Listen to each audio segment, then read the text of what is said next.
We're back. It's the Orangebloods postgame show sponsored by the Lowy Law Firm. I'm Geoff Ketchum. Hopefully, I've got better working internet. Hop back into the postgame show. We'll continue where we left off, where the Longhorns beat Rice 58-0. Anwar Richardson will probably join me in the next 10 or 15 minutes, assuming that I can continue to go with an internet connection that allows the show to both sound and look better. Jonathan Montgomery jumps in and says, things look better now. Hey, there we go. That's a start. Look, let's pick up where we left off, because when we get to Anwar Richardson a little bit later on in this show, I want to pick up this conversation a little bit. One of the conversations that was had about Casey Thompson as a quarterback back in August was that compared to Hudson Card, he was a little more conservative. He was a guy that worked the underneath stuff, the short and underneath, and mostly intermediate. And what's strange is that for all of the Hudson Card can't hit a deep ball through the first couple of games of the season, he did do a better job of that back in the early part of August, which helped him win the job. There was this thought that Hudson Card opened up the passing offense a little bit more than Casey Thompson, who, I don't know, played a little bit more in a phone booth, if you will, at least in practice. And I think what's interesting is that in his first start in 4 years as a University of Texas quarterback, I thought Steve Sarkisian did a really good job of cultivating an offense that fit Casey Thompson's skill set. And I thought from the very first pass of the game, on the very first snap offensively, when they run that little toss screen to Xavier Worthy, and it didn't actually go for a lot of yards on that opening play of offense. I think they may have gained 4 or 5 yards, but it was it was the beginning of what I thought was a coordinated plan to take advantage of Casey Thompson's skill set. You saw more screens, you saw more short passes, you saw more little flares out to the tight end. One of my favorite plays that Casey Thompson had in the entire game was when he found, I think it was Cade Brewer, just kind of running down the line of scrimmage.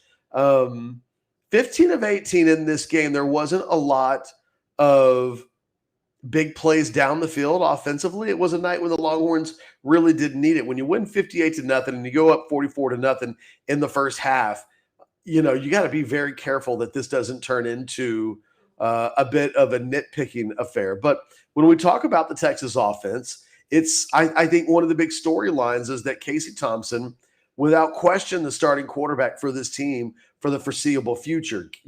Steve Sarkisian used Thompson today as the starting quarterback. Hudson Card doesn't come into the game until after it's a 51-0 game. Was it 44-0? I can't even remember what the score was when he came in.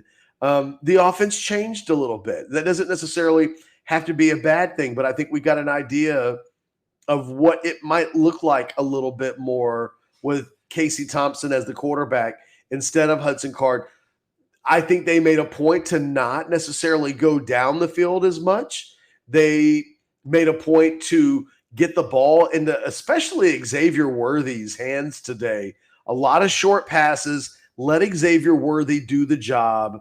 And, it reminds me a little bit of the offense that Shane Buechele worked in when he was the quarterback at Texas.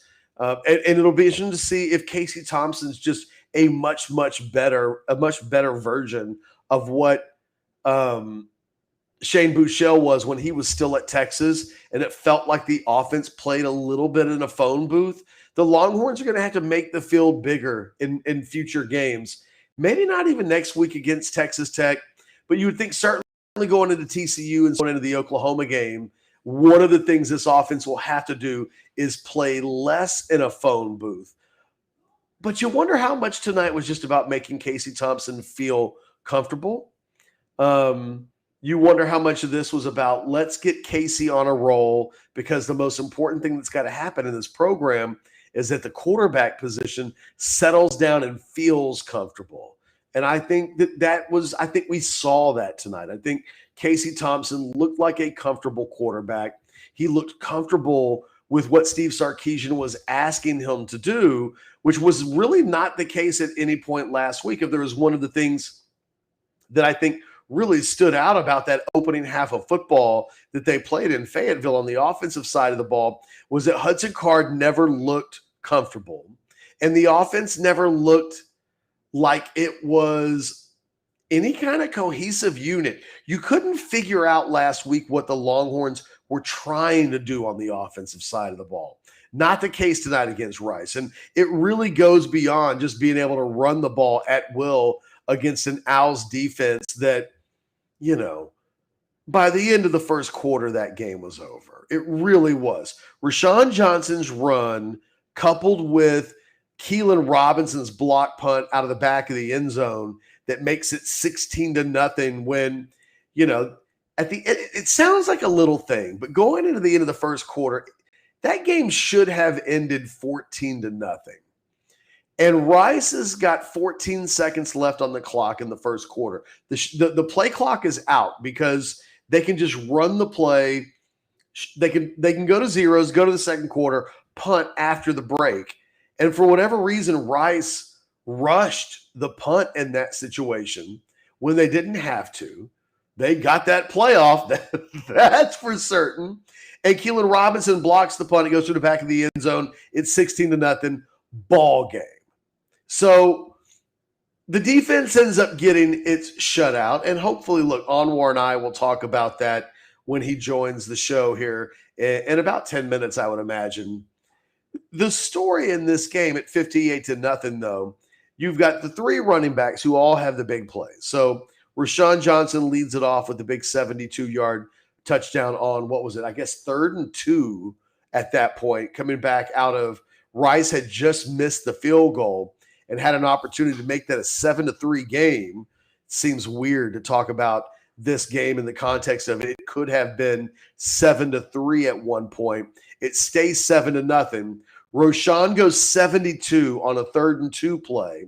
And then Rice gets the ball back, the block punt through the back of the end zone, 16-0, ball game over with, even if eventually we see Bijan Robinson get the big 62-yard run. And then later on in the game, obviously Keelan Robinson gets his big run.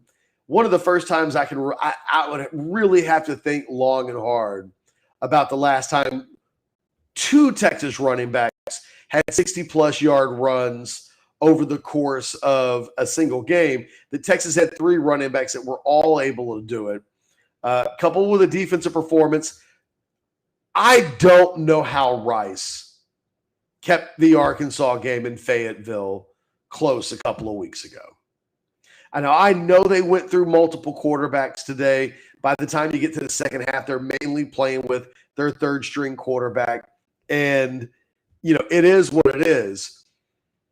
That Rice was able to play Arkansas into the 4th quarter, and the Longhorns weren't remotely close to being able to do that a week ago. And then a week later, the Longhorns just batter Rice is fascinating to me. College football will never make complete sense when we look at things like this that happen. But the Longhorns on the defensive side of the ball completely overwhelm Rice. Rice is a bad football team. I mean, they got dump truck last week by Houston 44-7, and you wondered, what's the real Rice team? The one that really pushed Arkansas, which I think is a good team, push them deep into the 4th quarter versus getting completely blown out against Houston and then completely humiliated tonight. A 58-0 game that could have been 85-0 if the Longhorns really wanted to just run it on them. You know, if you're the Longhorns, all you can do is play the games that are in front of you. They get Texas Tech next week, and that's an 11 a.m. game. I think one of the interesting things for me about the Texas Tech game a week from now, when you look at this game, is how much of this offense that the Longhorns ran tonight with Casey Thompson and a running game that was pretty ridiculous. I mean, I got to look at the final numbers, but the last time I looked at the final numbers, the Longhorns finished with 427 yards rushing. I'm sorry. The Longhorns finished with 427 yards rushing. As a team, they averaged 10.4 yards per carry. Bijan averages 9.8 yards per carry. Roshan Johnson averages 37.3 yards per carry. Keelan Robinson averages 16.6 yards per carry. And Jonathan Brooks, that scrub, Jonathan Brooks, the scrub, only averages 7 yards per carry. Real quick, shout out to Jonathan Brooks. Pretty cool. One of the, him coming from the high school that he came from screamed that he wouldn't make it at this level, that there was a little bit of fool's gold there. How many players, running backs no less, coming from Jonathan Brooks' hometown of Hallettsville, and then that he's a true freshman, and he gets his first career touchdown tonight, 9 carries, 63 yards. He only averages 7 yards per carry. Good for Jonathan Brooks. It's one of my favorite parts of this game, I think, was that he had a moment that, on a night when you win 58-0, it's hard to pinpoint a lot of things that you just would get all crazy about. But I really enjoyed the Jonathan Brooks win. Look, it's only Rice, right? And we'll probably hear people say that over the course of the next week. It'll only be Texas Tech. There's something to be said for the fact that the combination of Rice and Texas Tech on paper is supposed to be two of the easier games that the Longhorns play this season. But we've seen Texas teams mess around with teams like Rice before and make these games uncomfortably close when they didn't need to be. And there was a part of me, look, I kind of thought we might see a little bit of that game tonight. I wondered about this Texas offensive line. How well would it play against Rice after being completely shoved around by Louisiana and Arkansas last week? I look at where this Texas offense is tonight, and it's about transferring it to future weeks. And how does it project against better teams? And I don't know that next week we're going to get a lot of answers when we talk about how is this offense going to project against better teams. When you look against Texas Tech, when I looked at what they did tonight, scored a lot of points tonight. They'll be fundamentally more capable than Rice was this week. I don't know that defensively Texas Tech's any good. And so you start thinking about, okay, well, the TCU game's in a few weeks. Oklahoma's after that. Can Texas take the identity that it started to build a little bit tonight? And can you apply it next week so that you're getting more comfortable with who you are as an offense? Because I think one of the things that I think was most scary about this Texas team through the first 2 games of the season offensively was that they didn't have an identity coming into the Arkansas game, certainly coming out of the Arkansas game. So tonight needed to be the first step in the Texas offense starting to build a little bit of an identity. Who are they going to be when they go on the road in Fort Worth in a few weeks? Who are they going to be against an Oklahoma team that looks beatable, right? I mean, if you watched Oklahoma play Nebraska tonight or earlier this afternoon, you didn't think to yourself, well, hell, nobody can beat Oklahoma. They're just going to run roughshod all through the Big 12. Nobody has a chance. You don't think that about this year's Oklahoma team, at least not yet. I mean, with all due respect, last year they started 2-2, and by the end of the year, they were completely on a roll. But part of me looks at what the Texas offense did tonight with Casey Thompson, and I like it as a first step because there were a lot of things that I thought they did tonight with Casey Thompson at quarterback that I thought they should have done a week ago in Fayetteville with Hudson Card. Make some easy completions. You think about, again, that very first play of the game where they just run a little toss to Xavier Worthy. You basically, it's a low-risk play. You can't turn the ball over. Even if he drops it, it's an incomplete pass. And you start to build up a little bit of momentum that way. I thought that there was an attempt to get Casey Thompson comfortable, and there was an attempt to try to get Xavier Worthy into the game early on. Both of those two things absolutely accomplished. When you look at the Texas running game, that thing got so out of control in the second quarter, I don't know what to make of it. What do we do with a running game that just ran up and down the field on Rice to the tune of over 10 yards per carry over the course of 40-plus carries during this game? I don't know. It'll be one of I think the storylines going into next week against Texas Tech is how much of what Texas did this weekend can they do next week against Texas Tech, after that against TCU, after that against Oklahoma.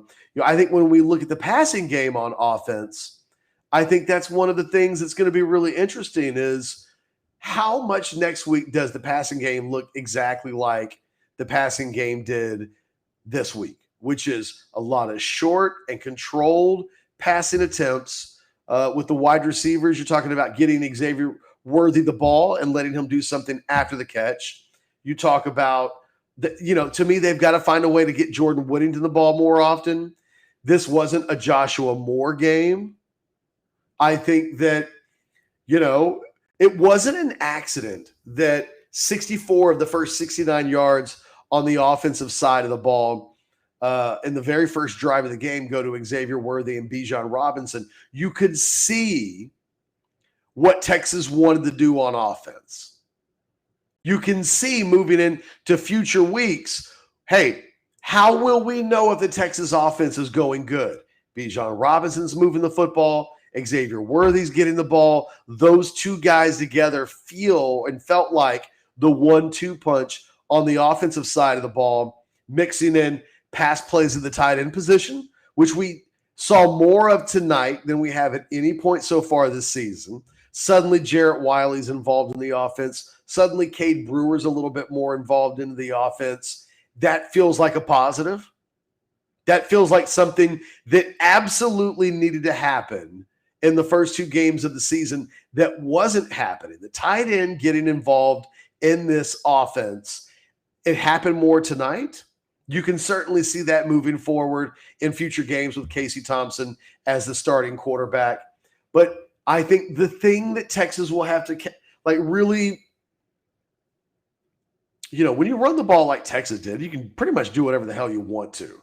But in future games, when they're not running the ball up and down the field, Texas is going to have to do a better job, I think, of not allowing its offense to be played in a phone booth. What does that mean, to allow your offense to be played in the phone booth? Well, if your passing game is mostly restricted to throws to the running backs, throws to the tight ends, and the flats, same thing with the wide receivers, then basically you're letting the defense play 10 or 11 guys inside of a 10-yard box inside the line of scrimmage.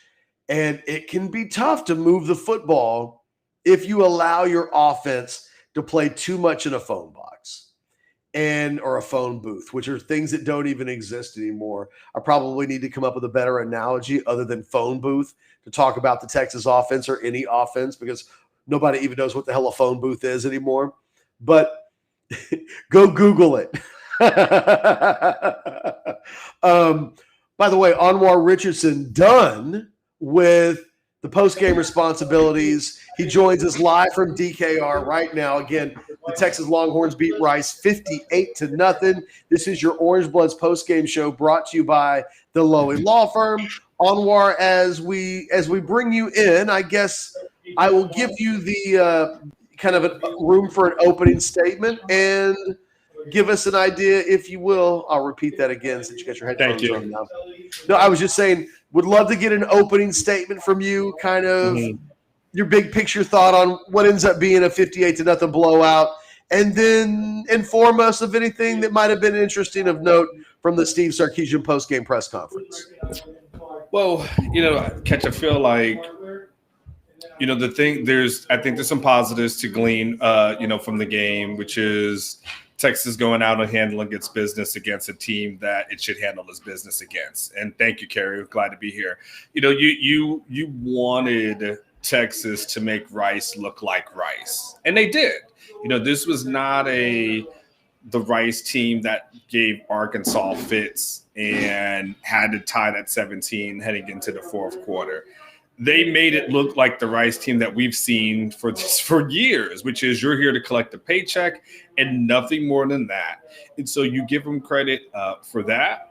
You give them credit for the most part. We'll nitpick a couple little things, but for the most part, looking better on offense, defense, and special teams. And again, this was a team that you want to go out and say, all right, they went out and curb stomped the team, right? They were able to hold this team to 0 points. So again, that's another positive I think Texas fans can kind of take from this evening.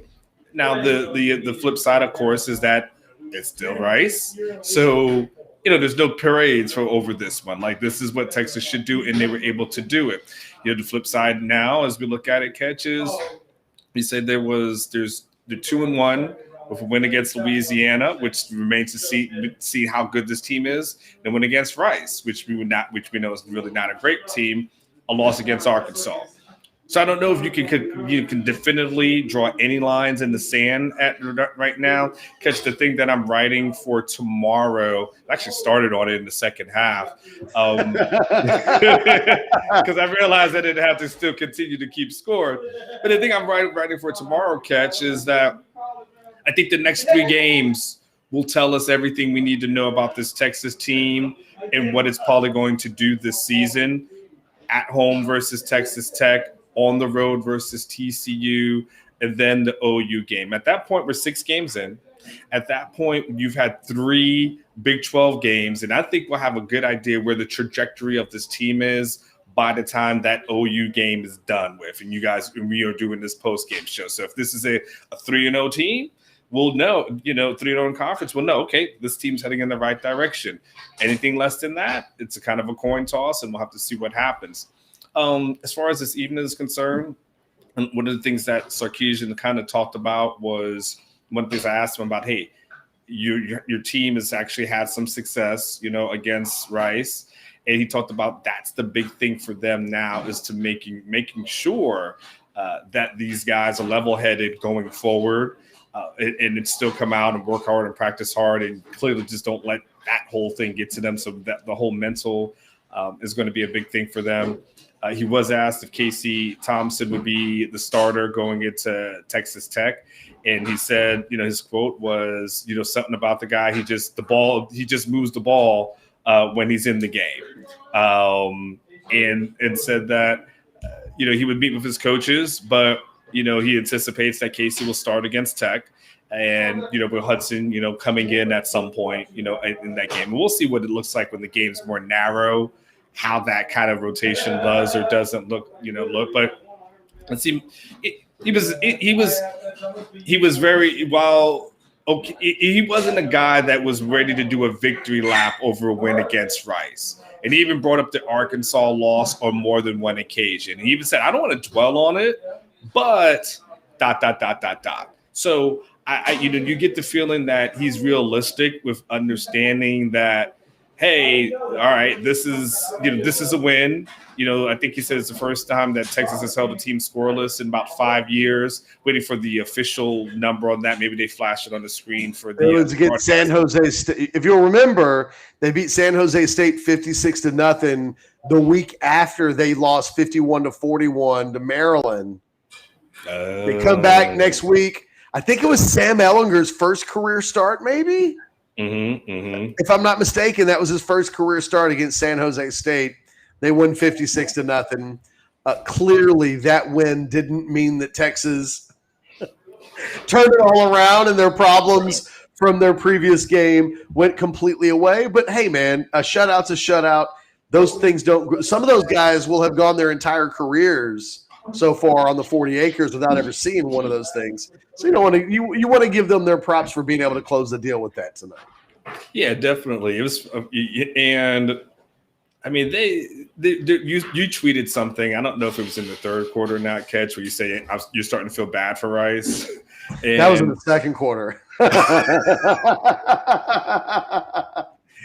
I didn't feel that way until somewhere in the third, where I was like, yeah, now I know what Catch is feeling. It took me a while to catch up, but then I realized, like, they're just beating the hell out of it. They're on 4 quarterbacks. How many guys are in the travel roster for quarterbacks? But for me, clearly, for me, my big takeaway of it, Catch, is okay, 2-1. But we'll know over the next 3 games what this thing looks like and where this program is headed this season, the trajectory of it. But we saw flashes, Catch, and I'll let you jump back in. And I'm sure you've covered some of this and beyond the Casey conversation, because I'm not really too much focused on the QB conversation. We saw some flashes from Xavier Worthy and what he might be able to do going forward. There was a Jared Wiley sighting, and I think you and I both think highly of Jared Wiley and always kind of wonder, like, when is this thing going on? I was getting a Manny Petty in the third quarter. I don't even get the reference. You say the game was over. And okay, Jack, I got it. No, I literally started working on my Sunday column. I was like, I think I know what I'm going to write. I just kind of looked up and I'm like, oh, another score. So yeah, Catch, it was Rice. It was Rice. They did what they needed to do against Rice, but I can tell you one thing, and this is kind of in my lead a little bit, Catch, but you'll remember this. Remember when Texas, what was it? They lost to Oklahoma State, and I got on the podcast in that 2018 season. I was like, they're going to the Big 12 championship, and I booked my room in Arlington. I'm definitely not doing that tonight. I still want to see what this team looks like when it go against a Tech team that, by the way, Catch, there was what was the mathematical probability of them beating Tech last year and coming from behind? Wasn't it like less than 1% chance? Yeah, it wasn't good. It wasn't good pre side kick for sure. Correct. So I still want to see what this team does like once they start going against what we would consider to be quality opponents. I thought so. Let's go back to Casey Thompson for a second, because I think the most interesting part of this game is that the offense, for the first time, I think in week 3, you could start to see who it wanted to be. Like, I thought tonight, Steve Sarkisian had a game plan that by the middle point of the first quarter, you were like, okay, I totally get what you're trying to do, how you're trying to get there. And it was a question mark that we had throughout last week's game against Arkansas. I was like, what are they even trying to do? I thought Sarkisian went out of his way to get Casey Thompson some early momentum. The very first play of the game is that little toss pitch to Xavier Worthy. Yeah. I thought that Casey Thompson had 2 stressful moments in the game, with all due respect to the pressure he took early on and the interception that came from it. He throws the 3rd and 14 pass, 22 yards to Calvante Dixon. I thought for the first down in the second quarter was probably his best play of the night. And it wasn't a night where he had a lot of 3rd and 14s. So on the one night when Rice got him into a down and distance, then it was like, okay, the math is against Texas on this play. I thought he did a great job of extending that drive, getting the big pass. He throws a rope. It was just exactly what you want from your starting quarterback in that situation. And then he gets the ball back in a minute to go in the second quarter. They go with the hurry-up offense, and that ends up finishing up in a touchdown with the back shoulder throw to Xavier Worthy, who gets his first career touchdown in the process. So Casey Thompson gets 2 attaboys for, I think, the 2 areas where you really would want to see your starting quarterback make something happen. In all, Anwar, it felt like the offense was, I've used the word controlled, but it was a lot of short passes to the receivers, let them make plays. We saw more involvement of the tight ends tonight. Not as much with the running backs in the passing game as obviously we saw in week 1 of the season. But you saw this offense with a bit of an identity. And the real question mark I have moving forward, is this the identity that we start to see a little bit more of? Because I think under Hudson, we saw Texas want to push the ball down the field. It seemed like they asked Hudson to hold the ball longer last week against Arkansas. This week there's a premium on getting rid of the ball quickly, letting the receivers do stuff with it after the catch. It's playing in a phone booth to a certain extent, but it's also getting the ball to your playmakers and letting them be playmakers. Do you think that Texas moving forward, that's who we're going to see them try to be? And what kind of limit – at some point, do you think this offense has to be a little bit more aggressive, or can they stay in a kitchen where they do most of their work inside of like a 10-yard box from the line of scrimmage? Well, the thing that we don't know at this point, Ketch, is how much of the playbook did Sarkisian feel like he had to open up against Rice? Because I don't imagine he had to go too deep, right? I mean, it was clear that they were going to be better than them, and so at some point, probably could go a little conservative, especially with a lot of the run plays, because you realize that this team doesn't really have it, and you can probably save a lot. So I don't know if I can draw a huge conclusion off of what we saw today, with the belief that I don't think they opened up the playbook and saw that, hey man, this is. I think he knew that one-on-one Rice cannot handle their receivers in one-on-one. Like Rice can handle pretty much anyone on that team. I mean, from the third string running back to your backup tight end to a Cavante Dixon. But for reps though, it's clear that he thinks Xavier Worthy is a playmaker, and that's going to be a guy that they feel like they can go make plays. They wasn't asking Casey to go throw it 50 yards deep too often. And one of the plays that he tried to throw it, I felt like there was a pass interference on that play. I know they say both guys tripped, but I felt like the DB tripped before the receiver tripped. But it should have been called. Yeah, it was. I thought it was a horrible non-call. But outside of that catch, yeah, they know that to spread the teams out and get them outside of the box and free up some things for Bijan. Going sideline and sideline and kind of doing this little bubble screen seemed to work, pretty well for them. And let's not get confused as the stats are on the screen. It was 15-18 for $164. So we're not looking at this thing and saying, man, that was a 300-yard performance. Like, whew, never seen anything like that. But was it solid enough to get the job done? Absolutely. Was Casey Thompson made the decisions quickly enough, whether it's getting rid of it on the pass or deciding to run?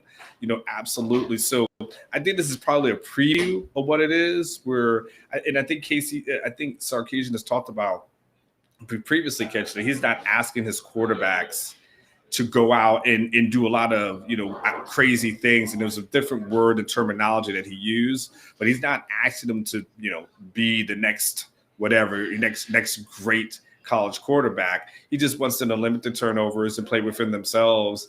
And he seems to think that they want to be a run first team, have a quarterback that's not making a ton of mistakes and being a game manager, which, by the way, Sarkisian has said he doesn't view a game manager as an insult, because, hey, he says a game manager, that's what a quarterback's supposed to do, and you don't want a person turning over the ball. So it's probably a little bit of a glimpse, Catch, but I think we can best answer that when he probably has to unload the playbook, or at least reveal a lot against Tech.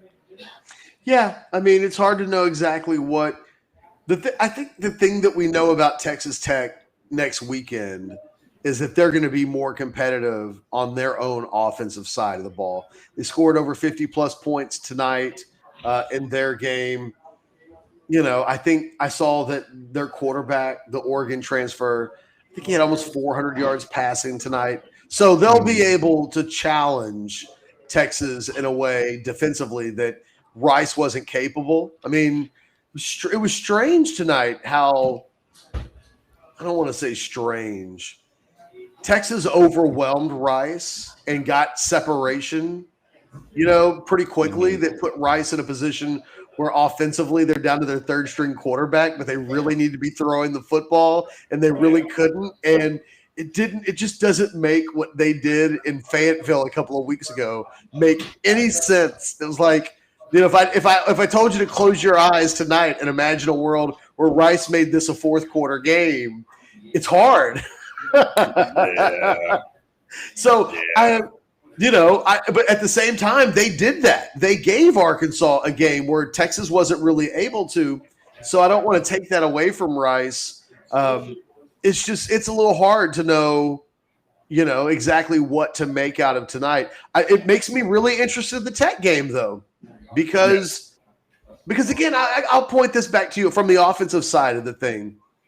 Whether or not they opened up the playbook or not, there felt like a more conservative effort, I thought, to do. There was a plan tonight that I felt like was executed, and I felt like they executed it deep into the second quarter until they got to a point where every time they ran the ball, they were threatening to go the distance on every carry. So I don't know. Golly, you point back as early as the Roschon Johnson 72-yard touchdown run where you just say the game ended at that point. It kind of did, though. It got to the point where, Bijan only gets 13 carries tonight. And when Roschon went for 72, I was like, oh, that play right there probably should have gone to Bijan. And that if Bijan's going to have a 250 kind of night, he needs to be getting the ball on those. And, in the end, they rushed for, I think, over 300 yards in the first half. And they just – everybody – if Jonathan Brooks had received 20 carries, I think Jonathan Brooks was going to go for 250 tonight had he been getting – the carries early in the game. Texas at the running back position really looked good tonight. Everybody looked like a guy that should be getting touches in future weeks. Yeah, that's one of the they showed Stan Drayton on the sidelines, and so that's when it's going good when they're showing position coaches on the sidelines because everybody was eating. Like there wasn't a single person who didn't look good. To your point, Bijan had $127. Roschon had 3 carries for 112. Keelan 5 for 83. Brooks, to your point, 9 for 63, averaging 7. I didn't.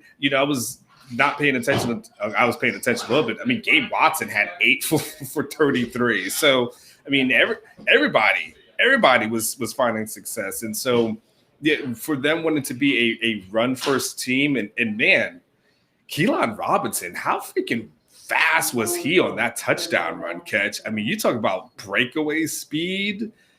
That poor was Rice. They weren't ready for you know what I mean? That's like somebody Roschon was too fast for them. Oh, wow. And then to put in Keelan after Roschon's already gone 72 to the house, it did look like someone pushed a button on the joystick. They hit like the nitrous button or something. And Rice doesn't have that button on their joystick. It's not fair. Like no. They don't. Their control is broken, right? And so that was they wanted to hit a reset button at that point. Yes. When you were young, you definitely hit the reset and everyone gets ticked off at you while you're playing the game. But you're like, man, I'm not playing this game anymore. And that's kind of what it is, definitely what it looked like. Yeah, I mean, the offense looked fine. The offense looked good. Keelan looked good. All those guys, from a running back perspective, looked good. It looked good on special teams. Like overall, it was you can't knock anything about the performance. There's little things you still concerned about the offensive line and pass protection. You're still concerned about what that will look like. But I would say this: if you're a Texas fan, you feel a little bit better today than definitely you felt last week. Give me some attaboys from today there's no reason for this post-game show to go off into eternity. So give me some guys that we haven't mentioned yet that deserve some attaboys. Whew. Okay, well, we did cover a lot of guys. We covered Jared Wiley is kind of okay, I'll give a couple attaboys, all right? I'll give one to Ovi Agofu. There you go. Off with. Is he the best player on the defense right now? He's definitely the best pass rusher. Yeah.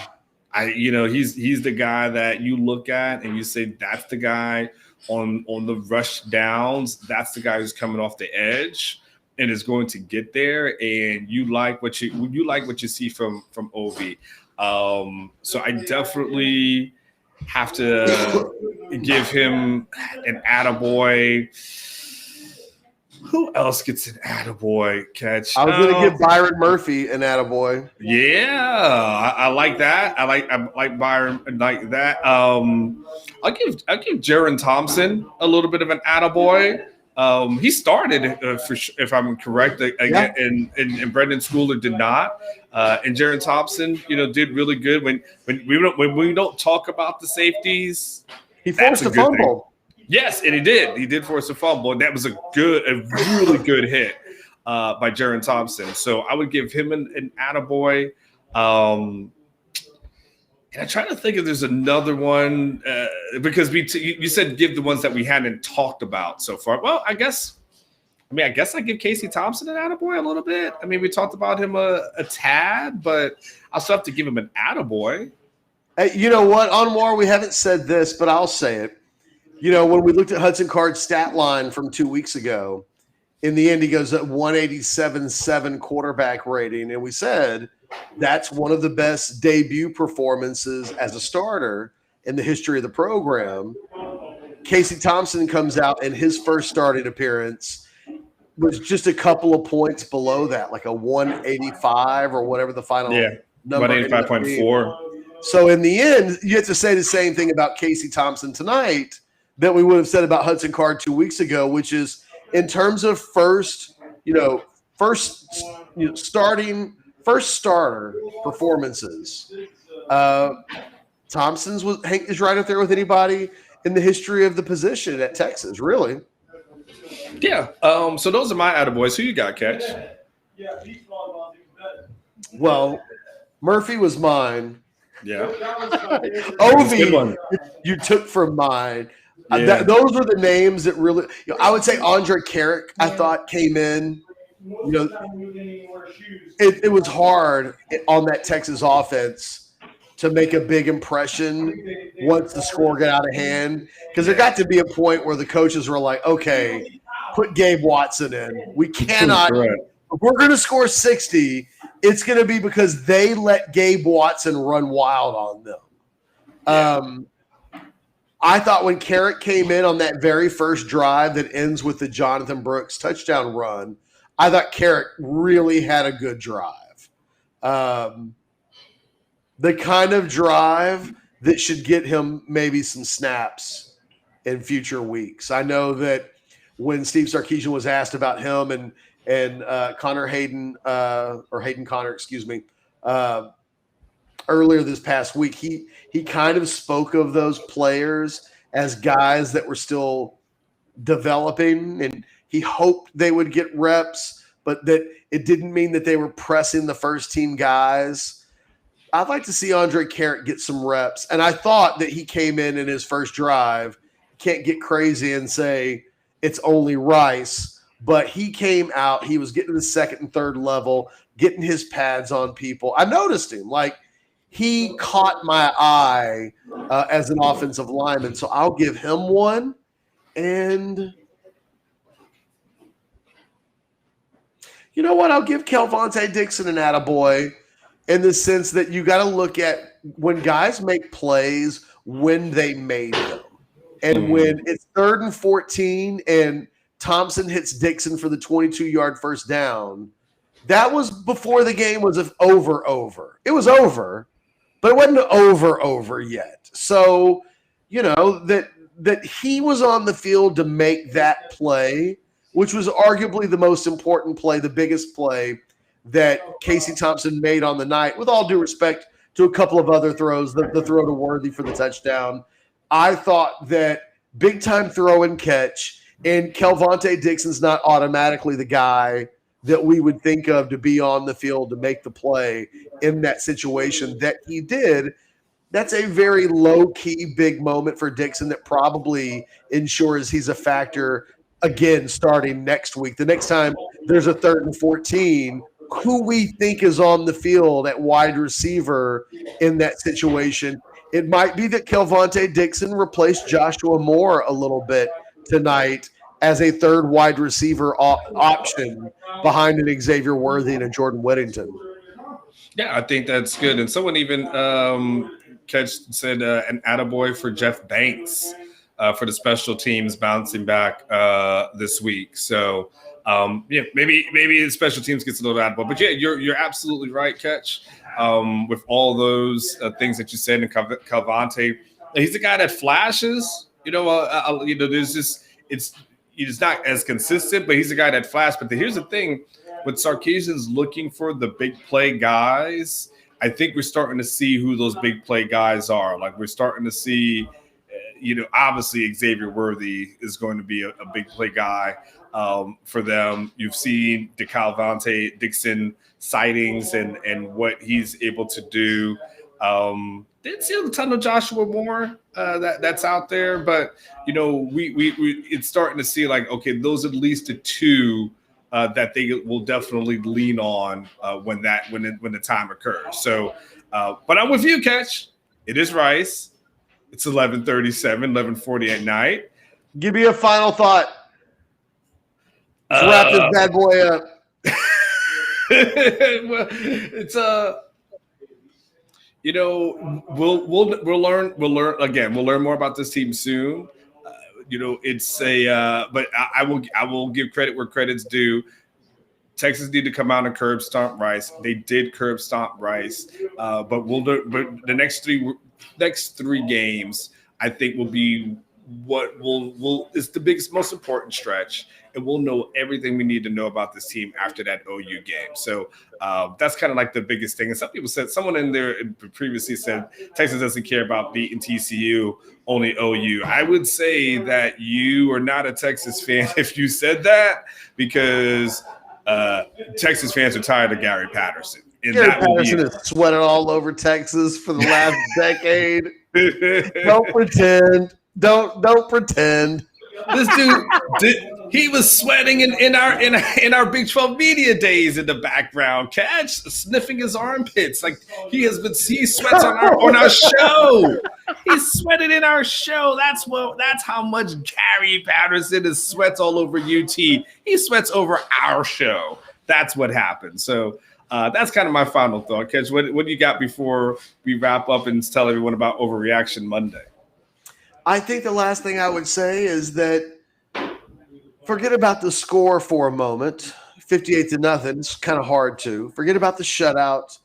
The thing that needed to happen tonight more than any other was that Casey Thompson play well, and I think enter the game and leave the game with his confidence, the team's confidence in him, everything kind of restored and maybe elevated a little bit. And I think that that's what Texas gets tonight.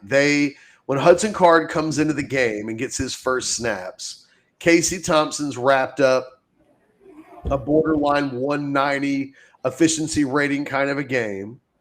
And I think played at a level that doesn't make that a question going into Monday, which is important. Texas has got to get beyond every week us talking about the quarterback position. And, when Steve Sarkisian says, we have to go in and look at film, but, it looks like you'd feel pretty certain that we're going to rock with Casey next week against Texas Tech. That's what this team and this program need. And anything less than that tonight, right? Especially now that we've seen a 58-0 game, anything that would look like that had been a question mark or a problem or what are they going to do? I guess we'll wait till Monday to see what Sark says. Like any of that would have been a step backwards in what Texas really needed at the quarterback position tonight, even if it's just Rice. Even if it's just Rice, the offense needed to look competent. The quarterback play needed to look like something that you could believe in and get behind. And that it seemed like with Casey Thompson, they started to identify who they wanted to be on offense in a way that I hadn't quite sorted out with Hudson Card. I think is a positive development going into Texas Tech. I keep on seeing a lot of people saying this win tells you nothing. There's only so much you can learn from a game like this. True. But there are storylines that could have existed that don't exist coming out of this game.